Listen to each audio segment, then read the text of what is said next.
સોમવાર 20 એપ્રિલ 2026 ઉપલી મેળીનું મનન. ભંગિત હૃદયો માટે સાજાપણું. બાઇબલ વાંચન ગીતશાસ્ત્ર 34:15-22 કલમ વાંચીશું. ન્યાયો પર યહોવાની કૃપા દ્રષ્ટિ છે. તેઓની અરજ પ્રત્યે તેના કાન ઉઘાડા છે. જેઓ ભૂંડું કરે છે તેઓનું સ્મરણ પૃથ્વી ઉપરથી નાબૂદ કરવાને વાસ્તે યહોવાનું મુખ તેઓની વિરુદ્ધ છે. ન્યાયોએ પોકાર કર્યો અને યહોવાએ સાંભળીને સર્વ સંકટમાંથી તેઓને છોડાવ્યા. આશાભંગ થયેલાઓની પાસે યહોવા છે અને નમ્ર આત્માવાળાને તે તારે છે. ન્યાયી માણસને માથે ઘણા દુઃખ આવે છે, પણ યહોવા તે સર્વમાંથી તેને છોડાવે છે. તે તેના સર્વ હાડકાનું રક્ષણ કરે છે. તેઓમાંનું એકે ભાંગવામાં આવતું નથી. દુષ્ટોનો સંહાર પોતાની ભૂંડાઈથી થશે અને ન્યાયીઓના દ્વેષીઓ દોષિત ઠરશે. યહોવા પોતાના સેવકોના પ્રાણોનો ઉદ્ધાર કરે છે. તેના પર ભરોસો રાખનારામાંથી એકે દોષિત ઠરશે નહીં. આમેન.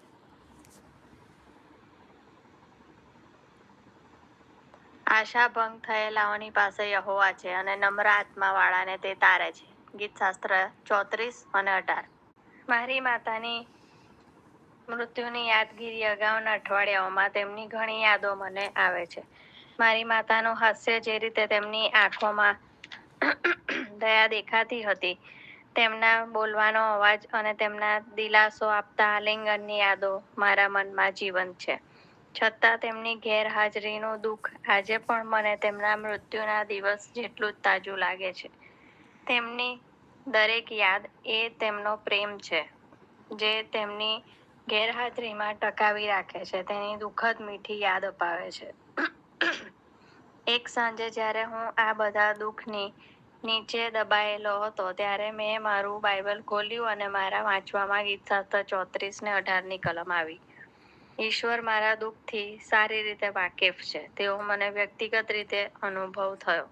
આ કલમે મને ખાતરી આપી કે મારું ભંગિત હૃદય એ ઈશ્વરની પહોંચની બહાર નથી. ઈશ્વર હાજર છે અને આપણને સાજા કરવા અને પુનઃસ્થાપિત કરવા તૈયાર છે. મને એ જાણીને દિલાસો મળે છે કે ઈશ્વર નજીક છે. ઈશ્વર મારા દુઃખને સમજે છે. મારા સામર્થ્યનો સતત સ્ત્રોત છે. દુઃખની ખીણમાં પણ આશા અને પ્રકાશ છે. મારા માતાની સ્મૃતિ જીવંત છે અને તેમની ભાવના મને બાંધી રાખનાર પ્રેમનો પુરાવો છે.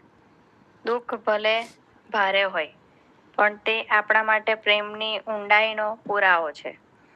અને ઈશ્વરની દિલાસો આપતી હાજરી આપણા માટે આશાની દીવાદાંડી સમાન છે, જે આપણને આપણું દુઃખ સહન કરવા અને ઈશ્વરની શાશ્વત શાંતિમાં દોરી જાય છે.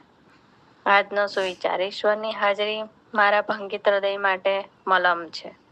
મધ્યસ્થી, જેઓ વહાલાઓના વિરહમાં શોક કરી રહ્યા છે. પ્રાર્થના. સ્વર્ગીય પિતા, જ્યારે અમે શોક કરીએ ત્યારે તમે ભંગિત હૃદયવાળાઓની પાસે રહો છો. તે વચનથી દિલાસો આપો. અમારા આત્માને મજબૂત બનાવો અને તમારી આશા અને શાંતિની યાદ અપાવો. પ્રભુ ઈસુના નામમાં આમેન.